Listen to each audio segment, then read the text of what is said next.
بسم الله الرحمن الرحيم والعاديات ضبحا فالموريات قدحا فالمغيرات صبحا فأثرن به نقعا فوسطن به جمعا إن الإنسان لربه لكنود وإنه على ذلك لشهيد وإنه முஸ்லிம்களின் உணர்வுகளில் மிக வன்முறையால் போட்டோவிய பழங்குடியில் அமைதிக்காக எதுவும் செய்ய அழைக்கு தூண்டிவிடும் சம்பரிவார கும்பலில் சந்தர்ப்பவாதத்தை கண்டிக்கிறோம். முதல்வர் தலைமையில் மத்திய அரசு நடவடிக்கையது ஒடுக்கப்படுவது ஆங்காங்கே நசுக்கப்படுவது அப்பால் முஸ்லிம் மட்டும் தானே காங்கிரசின் அலட்சியத்துடன் போலும் ஓடிவிடு ஆண்டது போலும் உலகிலே ஆண்டது போலும் ஓடிவிடு அல்லாஹ் அக்பர் அல்லாஹ் அக்பர் அல்லாஹ் அக்பர் அல்லாஹ் அக்பர். அஸ்ஸாம் முதல்வர் தரம் போக்கி நியாயம்தானா நியாயம்தானா இஸ்லாமியரின் இன அழிப்பை இப்படியே தொடர்ந்து செய்யும் மத்திய அரசையும் கண்டிக்கிறோம். சாக்கடை அரசியல் நோக்கத்தில் சகட்டு மேலுக்கு தூண்டிவிடும் பரிமாண கும்பலின் சந்தர்ப்பவாதத்தை கண்டிக்கிறோம். நாளில் முஸ்லிம்களுக்கு உரிய உரிமை உடனே வேண்டும். அஸ்ஸாமாக இருந்தாலும் ஆந்திராவாக இருந்தாலும் அமைதி பூங்கா பேரெடுத்த அழகு தமிழகம் என்றாலும் முஸ்லிம்கள் நாங்கள் தானே அப்பாவை முஸ்லிம்கள் நாங்கள் தானே. அஸ்ஸாம் மாநில காங்கிரசின் இலக்க சிந்தனை செய்து மட்டும் மானம் கெட்ட ஜென்மங்களே இலக்க சிந்தனை செய்து மட்டும் மானம் கெட்ட ஜென்மங்களே இந்துத்துவ சிந்தனை கொண்ட இருமாப்பழத்திலும் போராட்டம் இருமாப்பழத்திலும் போராட்டம் இலக்க சிந்தனை செய்து மட்டும் மானம் கெட்ட ஜென்மங்களே இலக்க சிந்தனை செய்து மட்டும் போராட்டம். கலவரத்தை கட்டுப்படுத்த கலவரத்தை நான் நியாயம்தானா நியாயம்தானா நியாயம்தானா முஸ்லிம்களின் மக்கள் தொகை முஸ்லிம்களின் மக்கள் தொகையை உடன்பாட்டுடன் சித்தரித்த மானம் கெட்ட முதல்வரே மானம் கெட்ட முதல்வரே நியாயம்தானா நியாயம்தானா நியாயம்தானா நியாயம்தானா இஸ்லாமியரின் இன அழிப்பை இஸ்லாமியரின் இன அழிப்பை அஸ்ஸாம் முதல்வரை கண்டிக்கின்றோம் அஸ்ஸாம் முதல்வரை கண்டிக்கின்றோம். அமைதிக்காக எதுவும் செய்ய அமைதிக்காக எதுவும் செய்ய மத்திய அரசையும் கண்டிக்கின்றோம். பாதிக்கப்படும் நம் சோழரையும் பாதிக்கப்படும் நம் சோழரையும் நீங்க போராடுவோம் நீங்க போராடுவோம் வேண்டும் வேண்டும் வேண்டும் வேண்டும் வேண்டும் வேண்டும் வேண்டும் வேண்டும் சம உரிமை வேண்டும் வேண்டும் ஆந்திராவாக இருந்தாலும்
வேண்டும். உயிரை வேண்டும். அல்லாஹ் அக்பர், அல்லாஹ் அக்பர். கையாளாக தளத்திற்கு, கையாளாக செயலுக்கு தாயின் புதிய செய்வாயா? கண்டிக்கிறோம், கண்டிக்கிறோம், கண்டிக்கிறோம், கண்டிக்கிறோம். அஸ்ஸாமிலே 3 மாதத்திற்கும் அதிகமாக தொடர்ந்து முஸ்லிம்கள் திட்டமிட்டு வெறியாட்டத்திற்கு உள்ளாக்கப்படுகிறார்கள், வீடுகளில் இருந்து விரட்டி அடிக்கப்படுகிறார்கள், சொத்துக்கள் தீ வைத்து நாசமாக்கப்படுகின்றன. இவ்வளவும் நடந்து கொண்டிருக்கும் போது அங்கே ஒரு அரசாங்கம் இருக்கிறதா என்று கேட்கின்ற அளவிற்கு கேவலமான ஒரு ஆட்சியை காங்கிரஸ் அரசாங்கம் அஸ்ஸாமில் நடத்தி கொண்டிருக்கிறது. அப்ப கலவரக்காரர்கள் மீது நடவடிக்கை எடுங்கள் என்று சொன்னால் காங்கிரஸ் தலைவி சோனியா சொல்கிறார், நாங்கள் முகாம்களிலே ஒழுங்காக சோறு போடுகிறோம் என்கிறார்.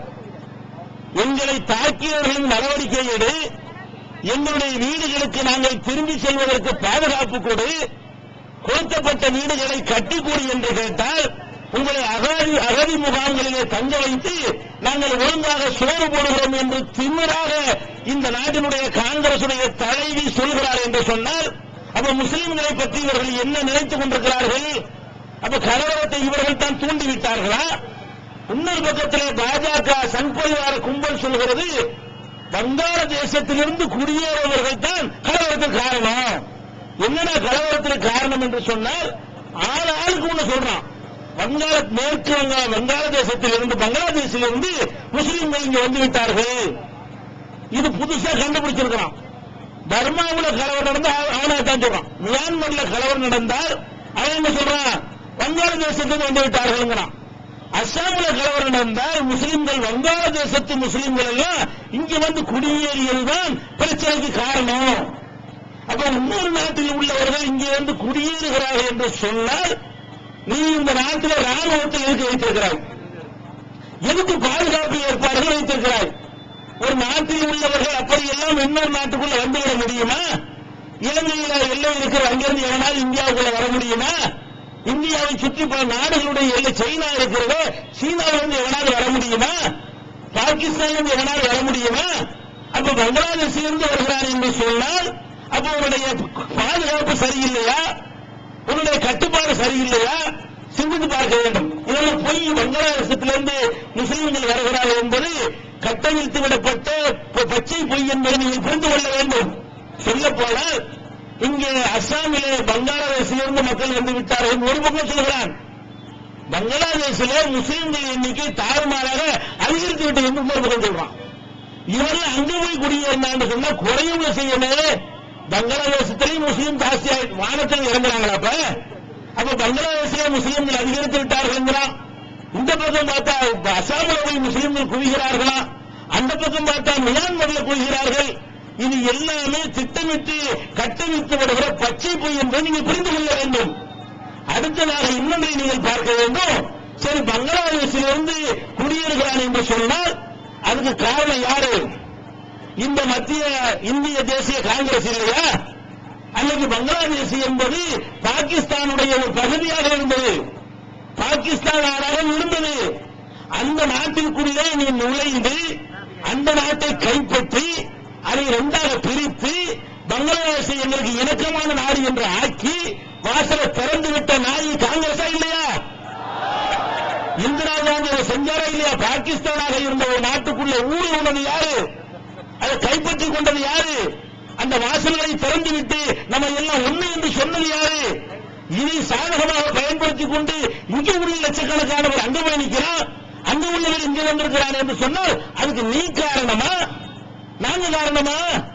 அப்ப பங்களாதேஷ்காரன் வந்து விட்டான் என்று சொல்வது சங் பரிவாரத்தினுடைய கட்டுக்கதை உண்மையாக இருந்தால் கூட நீ 5 வருஷம் வாஜ்பாய் இருந்தார் அப்ப வெளியேற்றல, 5 வருஷம் உங்கள் ஆட்சி இருந்தீங்க இல்லையா? பங்களாதேஷ்காரனை வெளியேற்றிருக்கலாமா இல்லையா? அப்ப கலவரத்தை தூண்டுவதற்கு சொந்த நாட்டு மக்கள் என்று சொன்னால் எடுபடாது என்பதற்காகவும் உலக நாடுகள் ஐக்கிய நாடுகள் சபையெல்லாம் கேள்வி கேட்கும் என்பதற்காகவும் வெளிநாட்டுக்கான எந்த நாட்டுக்குள்ள வந்துட்டான் என்று சொல்லி ஒரு திரையை போட்டுக் கொண்டு நம்மை கொண்டு வைத்துக் கொண்டிருக்கிறார்கள். இது போதாது என்று இப்ப அசாமுடைய முதல்வராக இருக்கிற தருண் கோகாய் என்பவன் சொல்கிறான், முஸ்லிம்கள் அதிகமாக குழந்தைகள் பெற்றுக் கொள்கிறார்கள், அதுதான் கலவரத்துக்கு காரணம். அருமையா, கலவரத்துக்கு காரணம் என்னவா? முஸ்லிம்கள் அதிகமாக பிள்ளை பெற்றுக் கொள்கிற காரணத்தினால் கலவரம் ஏற்படுகிறது என்று சொன்னால், கலவரத்தை நம்ம தான் தூண்டுவோங்கிறோம். என்ன சொல்ல வர்றாங்க? கலவரத்தை செஞ்சது யாரு? நம்ம தான். நம்ம தான் அகதி முகாமில் இருக்கிறோம், நம்ம தான் வீடுகளை இழந்திருக்கிறோம், நம்ம தான் சொத்து சுதந்திரம் சூறையாடப்பட்டு நிற்கிறோம், நம்ம தான் சொந்த ஊருக்கு திரும்ப முடியாத நிலையில் இருக்கிறோம். இப்படி இருக்கிற ஒரு சமுதாயத்தை பார்த்து சொல்றோம், நீ தான் அவனை தாக்குற, நீ தான் கலவரத்தை உண்டாக்குற என்று சொல்லி வெந்த புள்ள வேல் பாய்ச்சற விதமாக கலவரத்தை தூண்டி விட்டது முஸ்லிம்கள் தான் என்ற கருத்துப்பட சொல்லுகிறான். ஒரு செய்தியாளர் கேட்கிறான், முதல்வர் அவர்களே, நீங்க சொல்ற அர்த்தம் உங்களுக்கு விளங்குதா? விபரீதமான கருத்தை தருகிறது, அதை நிதானத்தோட விளங்கிதான் சொல்றீங்களா? கேட்கும்போது ஆமா விளங்கித்தான் சொல்றேன், முஸ்லிம் தான் காரணம் என்று இந்த காங்கிரஸ் கயவன் சொல்கிறான் என்று சொன்னால், இந்த காங்கிரஸ் கபோதிகளுக்கு முஸ்லிம்கள் ஆதரவு அளிக்கலாமா? பாபர் மசூதி இடித்து தள்ளியதும் இந்த கபோதியுடைய ஆட்சியில் தான். அந்த கபோதிக்கு எத்தனை புள்ள? 8 புள்ள. அரே, காங்கிரஸ் அரசு பள்ளிவாசல் இடிச்சான நரசிம்மராவ் கபோதி, அவனுக்கு எத்தனை புள்ள? இந்த நாட்டுக்கு பிரதமராக இருந்த காங்கிரசுக்காரனுக்கு 8 புள்ள பெற்றவன். இங்க 8 புள்ள பெற்ற ஒத்த கூட கிடையாது.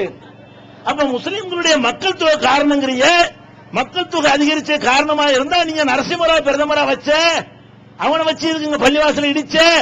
அப்ப பிள்ளைகள் பெறுவதற்கு இருக்கிற சம்பந்தம் இருக்கிறத சரி வச்சுக்க. நாங்கள் அதிகமா பிள்ளை பெற்றா கொள்ளுவீங்களா? நான் கேட்கிறேன், நாங்க அதிகமா பிள்ளை பெற்றோம் என்று சொன்னால் பிள்ளை பெறுவது கிரிமினல் குற்றமா? பிள்ளை பெறுவது பாவமா? பிள்ளை பெறுவது பெரிய தேச விரோத செயலா? பிள்ளை பெறுவது நாட்டுக்கு செய்கிற துரோகமா?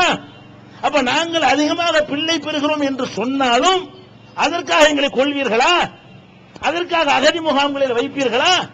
அதற்காக நீங்களை நாடு கடத்துவீர்களா? அதற்காக எங்களை சித்திரவதை செய்வீர்களா? அதற்காக எங்கள் மீது பொய் வழக்கு போய் அதன் அர்த்தம் இருக்கு. இந்த காங்கிரஸ் கபோதி அசாம் முதல்வருடைய சொல்லுக்கு என்ன அர்த்தம்? அதிகமா புள்ள பெத்தா கொள்ளுவேன்னு சொல்றான், அதிகமா புள்ள பெத்தா அடிப்பேங்கிறான், அதிகமா புள்ள பெத்தா உங்களை ஊரை விட்டு காலி பண்ணுவோங்கிறான், வெளிநாட்டு முத்திர குத்துவோங்கிறான். அப்ப இது சங் பரிவாரம் சொன்னதை விட கடுமையான வார்த்தையை பாதிக்கப்பட்டிருக்கிற முஸ்லிம்களுக்கு எதிராக சொல்கிறான் என்று சொன்னால், இந்த வெந்த புல்ல வேல் பாய்ச்சல் சொல்லுவாங்களே, ஏற்கனவே வெந்து போயிருக்கிறது, மருந்து போட சொன்னா ஈட்டி எடுத்து அதுல ஒரு குத்து குத்துறான். அந்த வெந்த புல்ல வேல் பாய்ச்சுவதற்கு நிகரான ஒரு வாசகத்தை இந்த அசாமுடைய முதல்வர் சொல்கிறான் என்று சொன்னால், இவனுடைய ஆட்சியில் எப்படி நாம் பாதுகாப்பா இருக்க முடியும்? இவனுடைய ஆட்சியில் அந்த பயங்கரவாதிகள் எப்படி கைது செய்யப்படுவார்கள்? இவனுடைய ஆட்சியில் நமக்கு எப்படி நியாயம் கிடைக்கும்? இவனுடைய ஆட்சியில் நம்முடைய சொந்த வீட்டுக்கு எப்படி திரும்ப முடியும் என்பதை மக்களுக்கு உணர்த்துவதற்காகவும், காங்கிரஸ்காரர்களுடைய தொடர் துரோகத்தை இனியும் பொறுத்துக் கொண்டிருக்க மாட்டோம் என்று அம்பலப்படுத்துவதற்காகவும் இந்த போராட்டத்தை நாங்கள் நடத்தி கொண்டிருக்கிறோம்.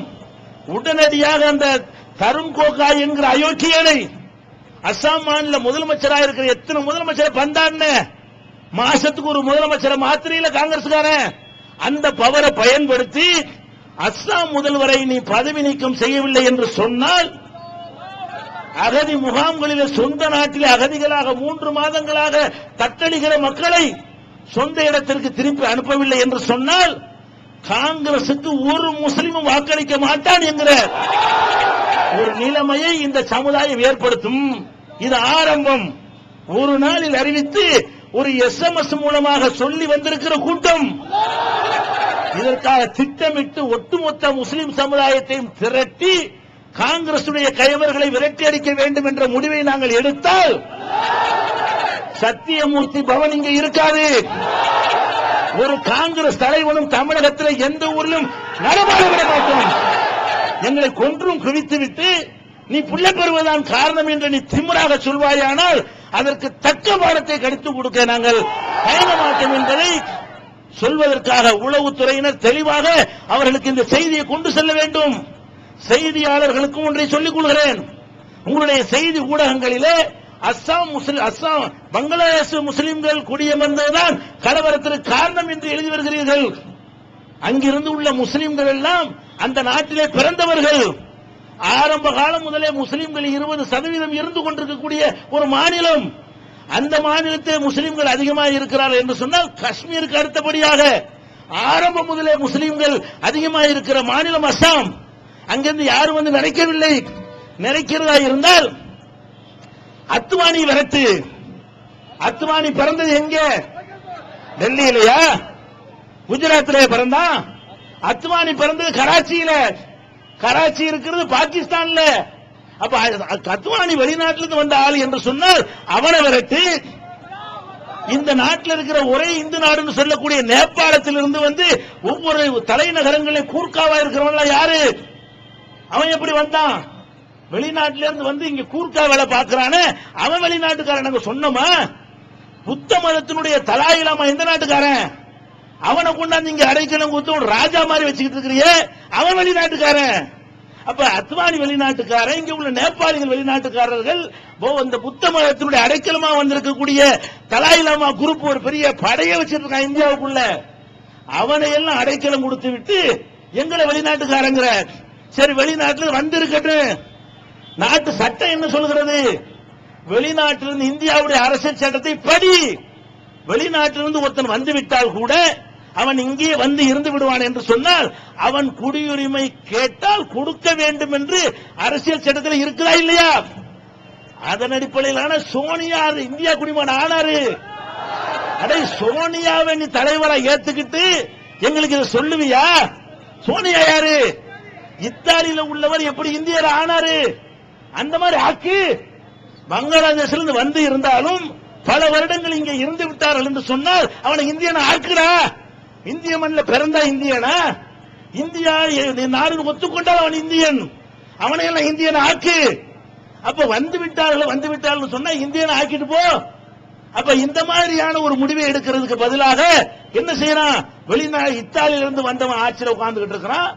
பாகிஸ்தான் வந்தவன் ஆட்சியை பிடிக்கிறதுக்கு காத்துக்கிட்டு இருக்கிறான். எங்களை சொல்றான் வெளிநாடுங்கிறான். வேடிக்கை பார்த்தீங்களா? அப்ப இந்த கொடுமைகளை எல்லாம் கவனத்திலே கொண்டு ஊடகங்களும் உண்மைகளை நீங்கள் மக்களுக்கு சொல்ல வேண்டும். உளவுத்துறை அதிகாரிகளும் ஒழுங்கான முறையில் மத்திய அரசாங்கத்தினுடைய உளவுத்துறையில் வந்திருக்கிறீர்கள். இந்த தகவலை முஸ்லிம்களுடைய கொந்தளிப்பை நீங்கள் எடுத்து சொல்ல வேண்டும்.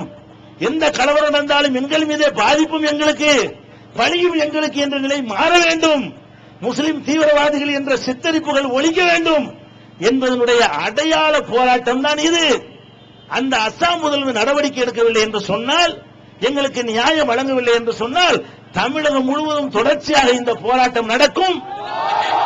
அது வரக்கூடிய நாடாளுமன்ற தேர்தலிலே மிகப்பெரிய தாக்கத்தை ஏற்படுத்தும் என்று எச்சரிக்கை செய்து முடிக்கிறேன். அஸ்ஸலாமு அலைக்கும். அல்லாஹு அக்பர், அல்லாஹு அக்பர்.